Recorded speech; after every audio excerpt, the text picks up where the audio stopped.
I'm so excited you're going to be a part of the referral drive this time around.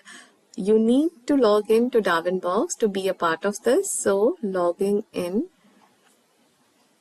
So you need to click the recruitment icon. You can click it from the side panel as well. Recruitment. Then being redirected to this page, I'll have to click the refer icon on the side panel. You will be taken to a page where all the currently required candidate details are listed. Mobile automation engineer is a requirement, clicking there. So this is the job description. Cross-check if this is in line with the candidate that you have available and then refer. Enter the name, contact details. Work experience is not a mandatory field. So if you have, well and good. If not, that is all right.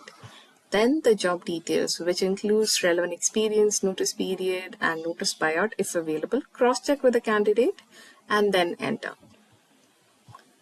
Personal detail. This is a mandatory field. Until and unless you have the PAN card number of the candidate that you're willing to refer, you will not be able to move forward with the process.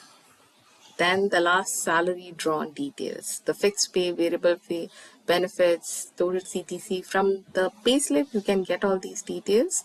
So affirm and then proceed. Miscellaneous is the reason why you are referring this candidate and the connect that you have with them.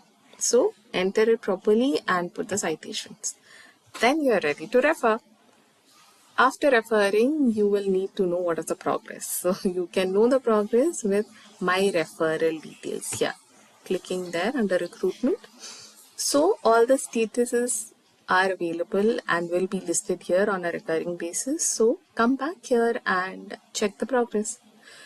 So I hope this helps and all the best guys. Looking forward to this recruitment drive.